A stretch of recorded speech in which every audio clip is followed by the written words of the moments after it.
책 읽어주는 나무.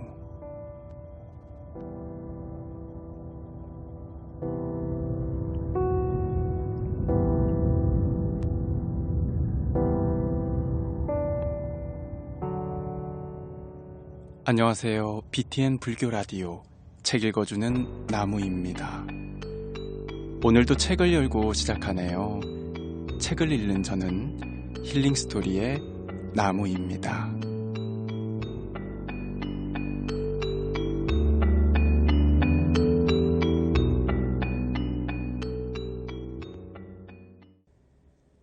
해인사고승 보강대선사께서 쓰신 큰스님의 마음공부라는 책으로 여러분들과 함께하고 있습니다. 오늘은 41번째 시간 깨달음의 길 8정도 같이 낭독해 보도록 하겠습니다.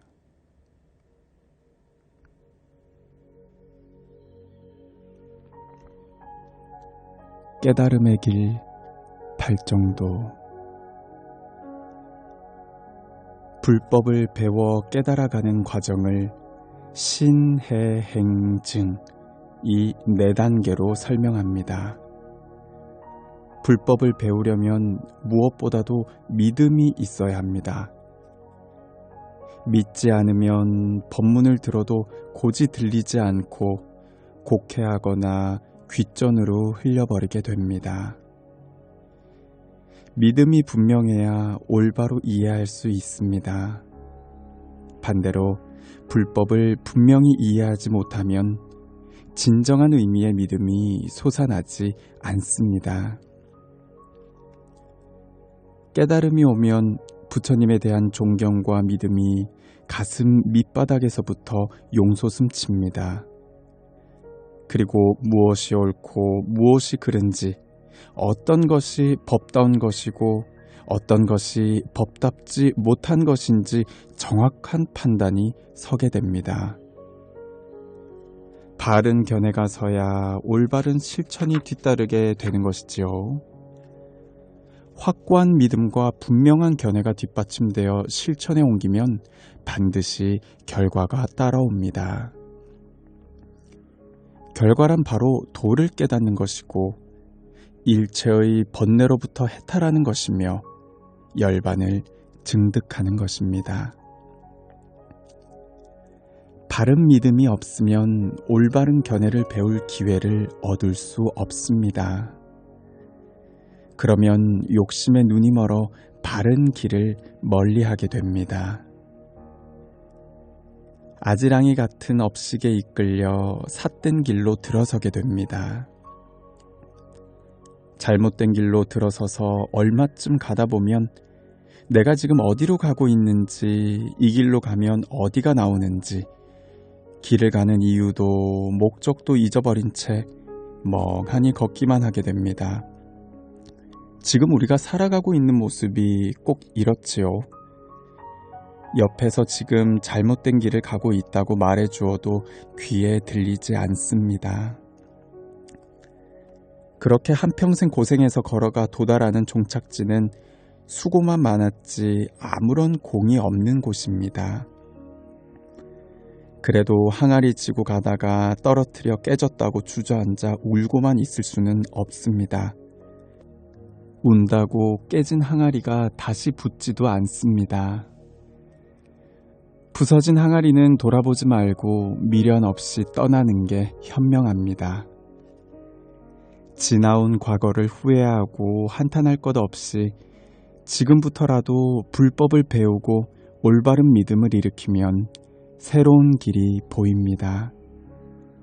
그 길은 바로 진실의 길, 진리의 길, 깨달음의 길입니다. 부처님께서 제시해 주신 깨달음으로 가는 지름길이 바로 8정도입니다. 8정도란 전견, 정사유, 정어, 정업, 정명, 정정진, 정념, 정정입니다. 8정도의 첫 번째는 정견입니다. 바른 견해. 이 세상을 바로 보게 하는 바른 견해란 무엇일까요? 그것은 부처님의 가르침입니다. 일상생활에서 자꾸 문제가 일어나는 것은 바른 견해가 없기 때문입니다. 세상을 바로 볼 줄 알면 두려워하거나 근심 걱정이 없습니다. 결국 내가 세상을 제대로 못 보고 살기 때문에 그렇습니다. 항상 부처님 법을 듣고 배워야 바른 기준이 서고 바른 판단이 서게 됩니다. 육군이 어두우면 박복하고 병들며 빈천한 과보를 받게 됩니다. 구하는 것이 적을 때 아니 빚을 신이가 조용해집니다. 아니 빚을 신이 안에 지옥과 천당이 둘 다 들어있는 것이지요. 이 세상에서 제일 큰 도적은 아니 빚을 신의 육적이라고 했습니다. 이 6가지 도적은 밖으로는 10가지 악업을 짓고 안으로는 지난 생에 어쩌다 지어놓은 공덕마저 다 깎아버립니다. 초발심 작용문에 뱀이 물을 마시면 독이 되고 소가 물을 마시면 젖이 된다는 말이 있습니다. 아무리 옳고 좋은 말이라도 말하는 사람의 생각이 바르지 못하면 바른 말이 되지 않습니다. 사기꾼들도 말을 잘합니다. 유창하고 매끄러울 뿐 아니라 누가 들어도 옳다고 할 만한 말만 골라서 합니다. 옛말에 바른 사람이 삿된 말을 하면 그 말이 바른 말이 되지만 삿된 사람은 바른 말을 해도 삿된 말이 된다고 했습니다. 먼저 올바른 견해를 가지면 말과 행동은 따라서 바르기 마련입니다. 두 번째는 정사유, 바른 사유입니다. 바른 사유는 바로 본 것을 오매불망 간직하는 것입니다. 송곳으로 구멍을 뚫듯이 파고 또 파고 들어가는 것입니다. 자꾸 파고 들어가면 구멍이 뚫리는데 올바른 사유는 잡념과 망상을 다 사라져버리게 하고 도통을 이루어냅니다. 세 번째 정어, 바른 말입니다. 중생은 악업만 지어놓았기 때문에 입만 열면 남의 허물이 나옵니다. 나쁜 것만 보고 들었으니 바른 말이 나올 리가 없지요. 바른 말의 기준은 부처님 법문입니다. 법문이 입에서 나올 정도만 되면 부처님처럼 보이고 부처님 말씀만 들립니다. 이게 안으로부터 되지 않으면 꼭 나쁜 것만 보고 듣게 되어 있습니다. 부처님 법문을 잘 들으면 남들이 아무리 나쁜 말을 해도 그것이 반대로 들립니다. 이 정도가 되면 업이 뒤바뀌는 시점이 되는 것입니다. 네 번째는 정업, 바른 행위입니다. 바른 행위는 신구의 삼업, 즉 몸으로 짓는 살생, 도둑질, 음행 등을 짓지 않는 것입니다. 살다 보면 이런 업을 아예 안 지을 수는 없겠지만 될 수 있으면 피하라는 것입니다. 즉 불자 5개를 지키는 것입니다. 다섯 번째는 정명, 바른 생활입니다. 바른 생활이란 생계를 바르게 꾸려나간다는 뜻입니다. 생명을 죽이는 직업, 도박, 마약 판매, 무기 매매, 주류 판매 등을 하지 않는 생활입니다. 여섯 번째는 정정진, 바른 정진입니다.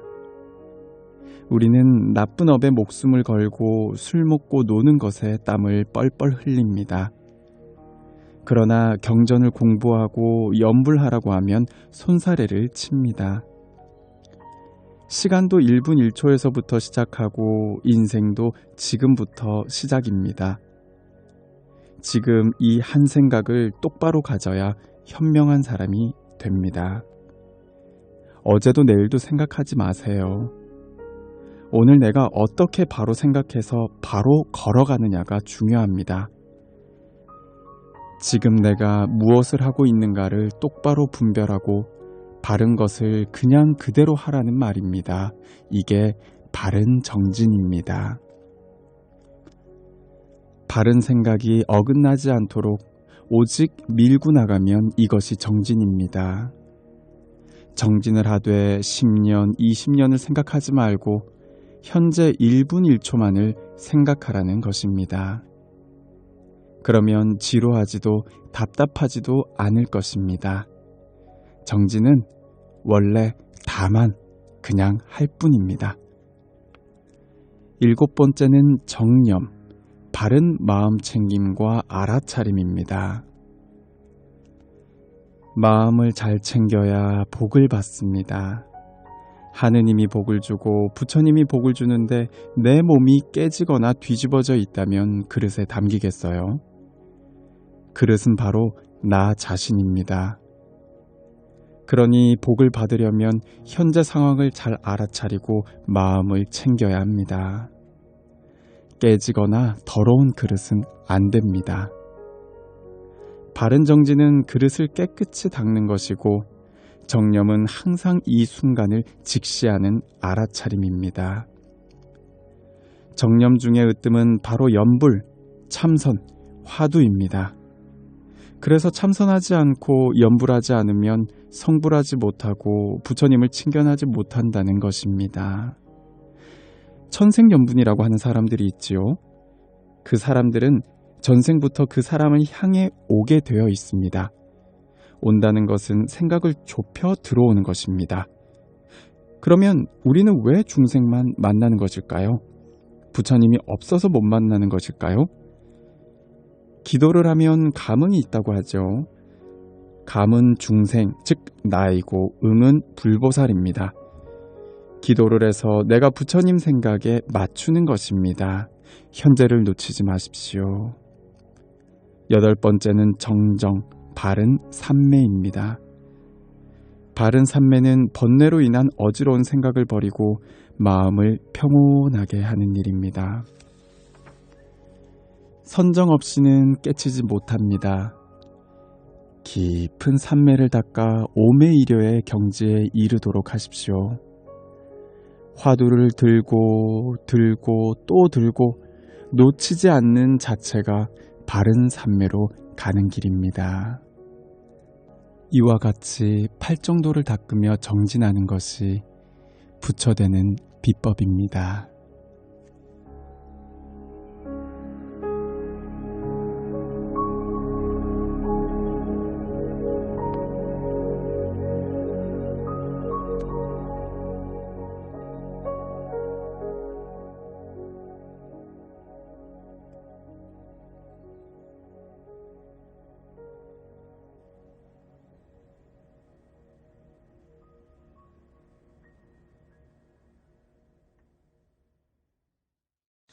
BTN 불교 라디오 책 읽어주는 나무. 오늘은 여기까지 여러분들과 함께 하겠습니다. 이 프로그램은 여러분들의 진심 어린 후원으로 성장하고 있습니다. 앞으로도 더 좋은 방송이 될 수 있도록 따뜻한 인연 부탁드립니다. 그리고 방송을 들은 소감은 언제든 게시판에 남겨주시면 감사하겠습니다. 지금까지 청취해주셔서 감사합니다. 힐링스토리 나무였습니다.